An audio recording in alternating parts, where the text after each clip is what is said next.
the CMO role is one of the most challenging because it's often the one that's most misunderstood.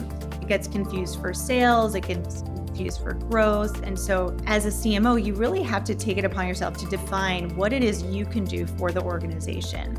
And then I really see the CMO as almost the leader of an orchestra. You're having to communicate across channels, you're having to bring disparate ideas together, and then you're having to try to fight for dollars that are oftentimes the most overlooked. Welcome to the Time for a Reset podcast, where we interview senior marketers on the big issues of the day and how they're dealing with those challenges in an ever-changing landscape. We deep dive into the latest trends, strategies and tactics that will help you stay ahead of the curve and stand out in a crowded marketplace. This episode is hosted by me, Nick King, Global Practices Lead at CVE. Let's get into it. Christina Thelin is an accomplished executive with a proven track record in commercial leadership and strategic marketing. Currently serving as the Chief Marketing Officer at carparts.com, Christina has played a pivotal role in driving the company's growth through innovative marketing strategies and a deep understanding of consumer behaviour. With broad experience spanning multiple industries, Christina has held key positions at leading companies such as P&G, Visa, Google and Twitter. This diverse background has equipped her with a comprehensive understanding of what it takes to build businesses and drive growth whilst connecting with customers through compelling brand storytelling. Christina is adept at leading cross-functional teams and initiatives, allowing her to develop a keen ability to see the big picture while executing on detailed plans. Her expertise in digital marketing, brand development, and customer engagement enabled her to navigate the complexities of today's dynamic business landscape effectively. She holds an MBA from UC's Barclays Haas School of Business and a Bachelor of Science degree from USC's Marshall School of Business.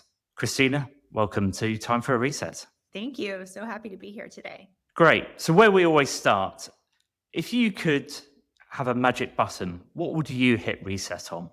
Yeah, I would hit reset on this notion that you have to go all in on performance marketing or brand marketing.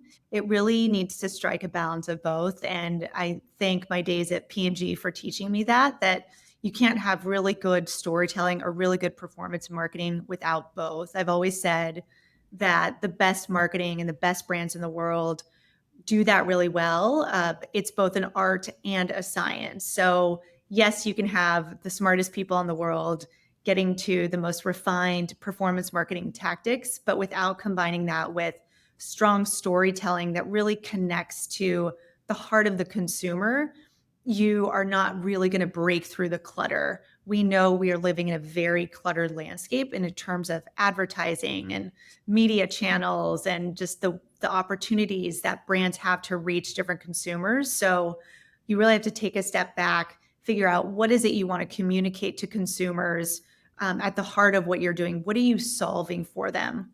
I always like to think of brand storytelling as, think of your brand as a superhero. What are they doing to save the day? And what emotion are you trying to evoke in your consumer? And then work backwards into the story. And then from there, you can apply all the science in the world to reach them at the right time, at the right place. I love that as a perspective. And given that, how do you ensure that brand and performance marketing are acting as complementary rather than competing at car parts? A few different ways that we do that internally here at Car Parts. One is structuring the team and such that we do have a performance marketing team, an immediate planning team, and separately a brand team. And so they work independently, but also collaboratively together. So we always start, I call it marketing 101, where we start with understanding the consumer insights. What are their needs? What are their problems? What solutions do we need to deliver? And then we actually go and do consumer insights testing, which we do through a platform called The Test, which has been really helpful for us to get those consumer insights that then lead to advertising, coming up with a creative storyline.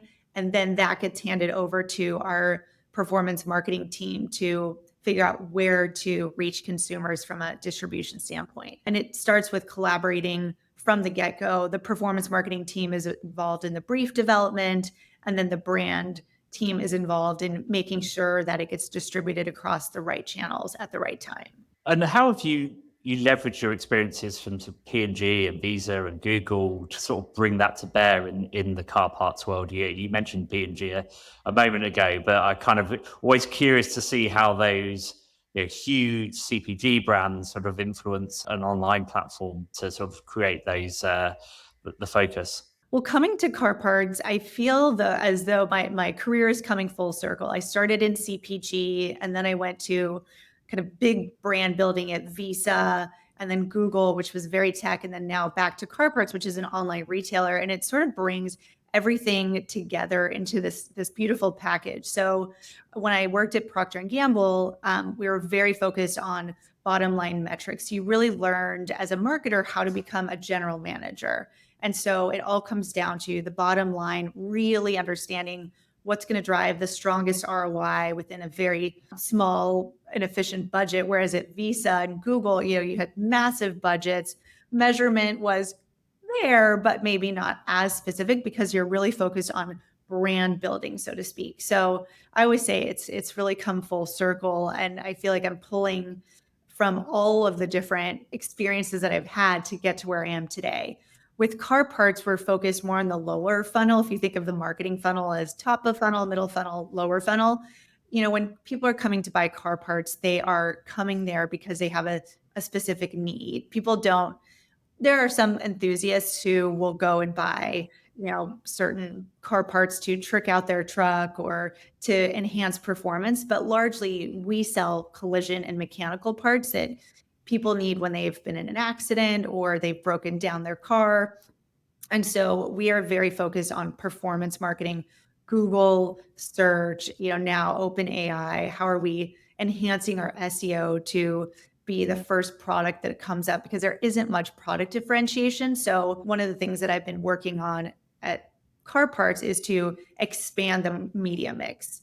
We're a 20-year-old company. And so some of the experiences that I'm bringing in from P&G and Visa are we actually need to do more of that brand building in order to create a stickier customer experience, bring people back, and increase loyalty, ultimately drive lifetime value in a way that the team hasn't previously thought before. And you touched on this a little bit in that previous question, that data is becoming so powerful or has been powerful for so long, and you're clearly very focused on it because of all the work at the lower end of the funnel.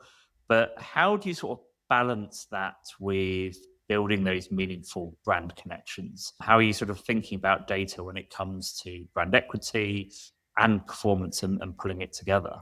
Yeah. So prior to me joining, the team really wasn't doing a lot of measurement outside of the results that they were getting from our Google partnership. And so since I've started, we've implemented media mix modeling, which really allows us to measure attribution across the board, whether it's from a YouTube video that we've played or paid search ad or TikTok ad. And so we're starting to see the ROAS across the board. So that's been extremely helpful. We're also starting to do incrementality testing. So really understanding how does someone looking at a video on YouTube impact a consumer 2 or 3 months down the line, and really looking at micro conversions along the path to conversion. Another thing that we're doing is starting to just do a lot more A/B testing. I know that's been around for a long time, but just doing match market tests, in market testing, leaning on our partners like TikTok and Facebook to help us do brand lift studies. And so all of these different data points start to paint the picture of what's starting to drive the needle. We've also tested turning certain channels off just to see what the impact would be from not doing something. So last summer, we launched our first brand campaign across social channels. And at that point, we hadn't had media mix modeling implemented. And our leadership team was a little bit weary about whether we should continue with doing this. So I said, okay, let's experiment turning those channels off for 3-4 weeks. And we saw a steep decline even across paid search when we didn't have that full picture of marketing channels and marketing touch points that were reaching consumers at the point of need. That's really interesting. I'm always interested to see when brands implement something like an MMM, how much work they have to do to convince people of the value. It used to be, well, I've got my Google stats from AdWords, so I'll just use that. How did you go about sort of convincing everybody to embrace the MMM as that single source of truth? Well, maybe this is sharing too much, but we're actually using a media mix model light. It's a company called FOSPA, FOSPHA. I'm not getting paid to say this, but they came to us through one of our social media partners and they offered a 6-month free trial. And so it was kind of a no-brainer. It was something for me to say, hey, there's a simple line of code. And I will say it's not a perfect media mix model because to your point, that's quite an expensive lift and something that our team couldn't stomach. Our leadership team couldn't stomach, especially just given where we are with the business. And so this was something that I said, this gets us at least a little bit closer to giving us a full media mix modeling picture, but it's giving us data that we've never had before. And the leadership team is really appreciating this. And we've been able to make some significant shifts even across social channels. We were investing heavily in TikTok. Now we've shifted a significant amount over to Meta because our audience tends to be a little bit older, male dominated, 50 plus. So we actually have a very large Facebook audience, which coming from my background, that's somewhat unusual, especially in today's age. You usually see people on TikTok or Instagram, and here it's Facebook. So we wouldn't have known that without this media mix modeling light. So I call it a step in the right direction. We're dipping our toe in the water, but it's getting the management team on board. So highly encourage anyone to check out platforms like Phosphor or something like that to help you get there. And even after the free trial, it's quite a low investment level compared to some of those very intense media mix modeling measurements tools that are out there. No, it's a great case study. I'm sure they'll be in touch to put that on their side. You talked a little bit about data, and I'm always interested in brands' approach to consumer data strategies, and sort of whether it's second-party data, zero-party data. How are you starting to sort of view those partnerships and where you can access data? And I guess with that on the edge, it's what is our approach to privacy and trust with our consumer base? How are you sort of thinking about that at the moment? We are thinking about it pretty significantly. I'd say we're moving in the right direction in the sense that we're starting to work with our first party data that's been captured as part of our CDP, which is part of our email service platform. We have about 13 million consumers in our customer database, which is pretty extensive for a 20-year-old company.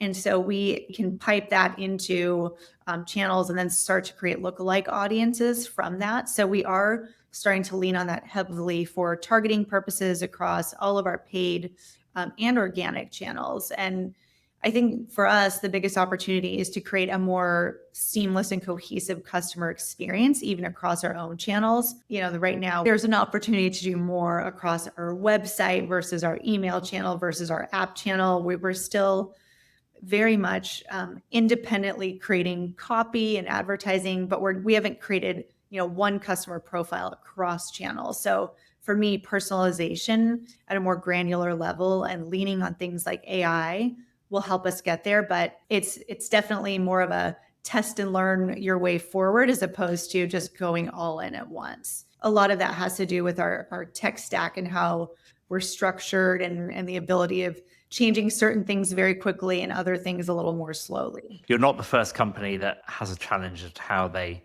shift that tech stack and really where it starts to what do you prioritize in the first instance? I guess that sort of leads me on to, you touched on AI and to starting to use it. I'm always interested to understand, you've got that hype over here where everybody talks about the marketers are using AI in all areas, and the reality of what do you trust to give to AI in your business and how you start to implement it. What are those sort of challenges that you're seeing from your perspective about implementing AI and using it within the carparts.com business?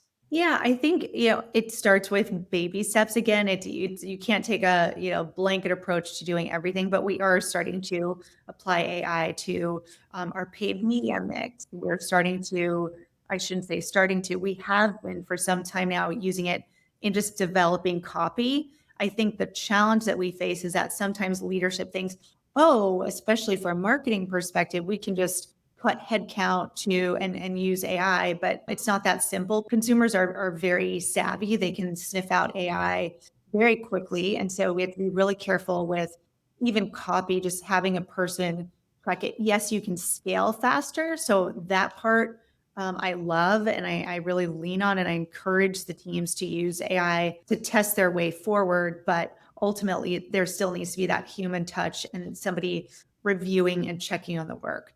We're also starting to use it a little bit in our imagery and creative. The issue is, well, first of all, there's a rule: we can't have our products have to be our actual physical product. So we can do a little bit with the backgrounds and change the backgrounds, but that's really it right now from a creative perspective.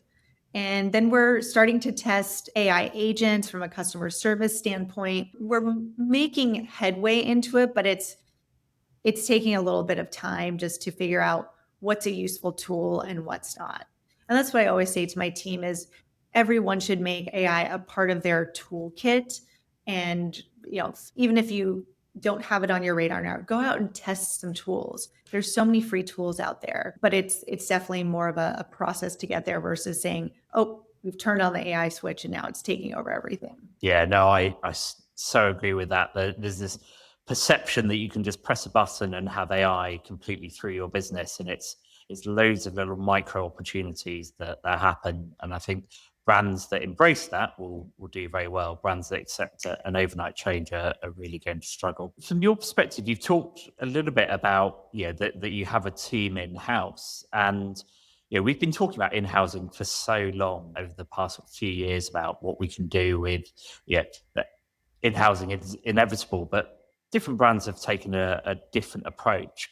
I just wondered if you could kind of give a little overview from your perspective where you see that in-housing journey at car parts, and maybe where you see the wider world heading as it stands. Yeah, for us, we do have an in-house creative team, just because we do send out millions of emails every week, and we have quite a bit of segmentation as it comes to email. So they primarily do. It's a back office team. Our business is primarily in the U.S. and Canada, but our back office team sits in Manila. So we have our customer service team there. We have a 40-person creative team that sits over there that is doing copywriting. They're doing creative branding. That said, I don't rely on them to come up with our big creative ideas. So we have a hybrid approach where we work with an outside creative agency to come up with our hero campaigns and our big creative videos. And then our in-house team will take that and then scale the assets. So for instance, when we were doing our summer campaign, we had our external agency, developed 3 hero spots and then some shorter cuts. And then our in-house team took that and created 300 more assets that could scale across platforms. So that's worked really well for us. We also do our media buying with an external agency. We've toyed with the idea of bringing it in-house. Several people have recommended it, but I've always found that when you look at the costs, it's really good to have external expertise. And I always like the idea of bringing in fresh perspective and perspectives that are more on the forefront of technology, especially when it comes to media buying. So we've kept that external. Same with our measurement. We do have an in-house data science team that does day-to-day measurement across our business metrics and KPIs, but I do have an external agency to look at measurement. So FOSFA, the media mix modeling, that's external. So yeah, I'd say we have a hybrid approach. I'm trying to think. We also have an external agency now doing our email marketing. I think some of the benefits of bringing things in-house are, yes, you can drive short-term savings, but it can get a bit stale and I think somewhat myopic, and you're not really staying at the forefront. So I always like to have a hybrid approach. And also from a headcount perspective, especially in marketing where things can ebb and flow depending on seasonality, I prefer to be able to have a little bit more flexibility with that external partner who can serve us. It's almost like a truth serum at times and work with us on budgets versus pigeonholing ourselves into one team that might start to lose some of that freshness over time. Yeah. And I think there's a huge challenge in what agencies have is a team that can they can constantly churn through and promote and train and have that. And it's a big responsibility on a relatively small, as in you're not trading billions of dollars of media. And how do you give them opportunities to learn and promote and bring that all in? How do you find that talent acquisition in the marketing world? I think some people are finding seems to be quite difficult at the moment. I'm always curious to see how people are approaching recruitment and bringing people into the industry. We do have a great recruiter, but it is challenging to find talent. We're located in Los Angeles, and there are certain roles, having a hybrid in office approach kind of limits the pool of talent. And so, and people are still pretty weary about signing up for a full-time job. I think COVID really changed how people approach looking at their careers. And so unless we're fully remote, we're pretty limited in terms of our scope. We have had to make some hybrid roles remote. For instance, when I was hiring for our head of growth and media marketing, we ended up having to look remotely, and we were able to find someone in the Bay Area. And it's worked out well, but I filled another position remotely, and that didn't work out so well. My background, having worked at tech companies, I've actually been working remotely for a long time. So I don't mind if people work remotely, but it's not kind of the accepted culture here at Car Parts. And so you have to strike the balance of finding people who can come into the office versus remote. So in this case of, for instance, retention marketing, I still have an opening on my team. And that's when I decided to go with an agency, because I simply wasn't able to find the talent to move that forward with the talent pool that we came across. As we sort of move through this, we talked a little bit about the sort of the technologies, but how do you evaluate sort of and prioritize the technologies that you need to implement within in Car Parts? It doesn't seems like every day there's a new VC-backed company offering something that will change your marketing business, and it's a full-time job just evaluating, let alone implementing and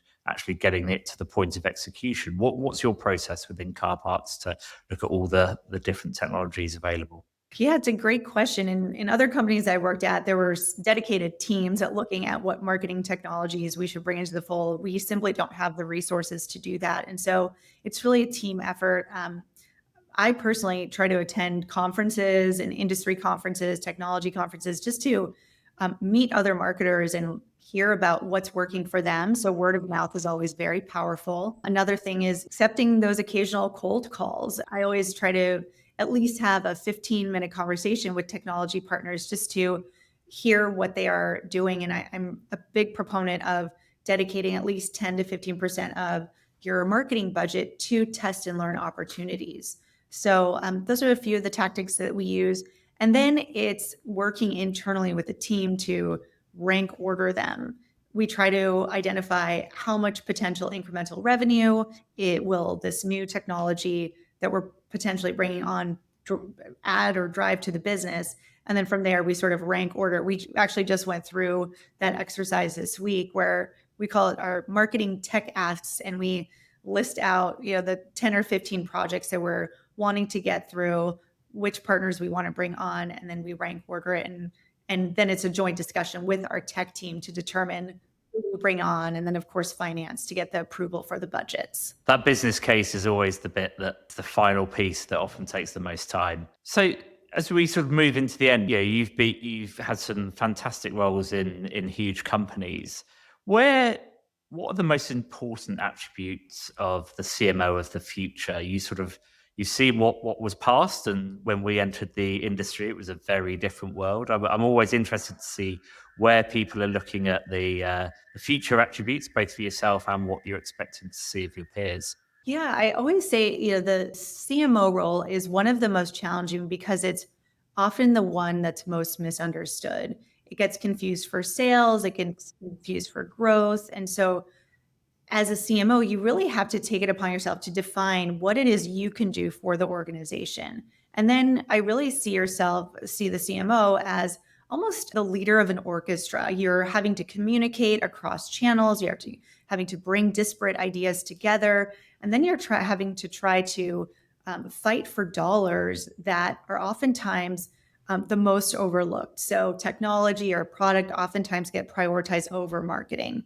And so you're an educator, you're a finance person, you're a researcher, you're a consumer advocate. It's so many things tied into one. So the CMO of the future needs to be someone who's agile, who has their eye on the future, because our jobs are so much more than storytelling these days. It's not just creating a great ad, it's really being a scientist and a data person and a storyteller and an artist, and being able to bring all of these different views together into a cohesive storyline that ultimately reaches the consumer and finally, but most importantly, makes a difference in the business. So you have to be able to prove through data that you are making a difference in the business. And so I'd say someone who has a well-rounded background, I'd encourage you to go out there, try as many different marketing roles as possible, even financial analysis. I actually started my career in finance and then moved into marketing. And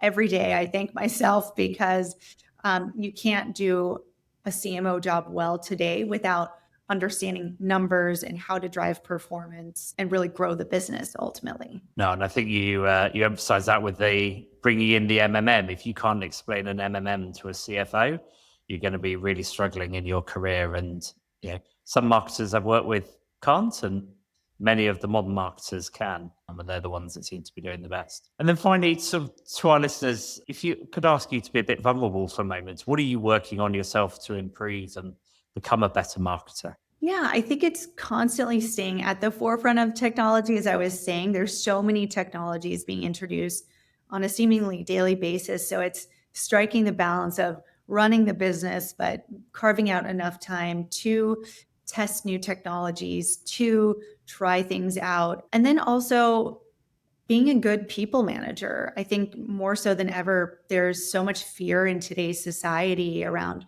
job security and being in a disposable role, especially within the marketing field. And so it's being an empathetic leader, leading with care and concern, even in the face of other leaders within your organization, maybe not having that same approach, and drawing strong boundaries around the marketing function. It was very clear cut in the past that marketing owned pricing, product, promotion. Today, product sits in a different part of the organization. Pricing largely sits outside of marketing, at least car parts. And so how do you start to draw a boundary that makes sure that you don't lose sight of marketing, which really owns the customer experience at the end of the day and that relationship with the consumer? So yeah, a couple things that I'm working on, but still excited and optimistic about the future. That's amazing. I've really enjoyed this. Thank you so much for your time. All the best at Car Parts. Likewise, thank you. And that is a wrap for this episode of Time for a Reset, the marketing podcast for global leaders, brought to you by CVE. I've been your host, Nick King, and I hope the insights from this episode will help you reset and refine how you implement successful change for strategic transformation for your brand. See you next week as I chat with another senior marketing leader. And please follow us or subscribe and don't miss any future episodes. Catch you soon.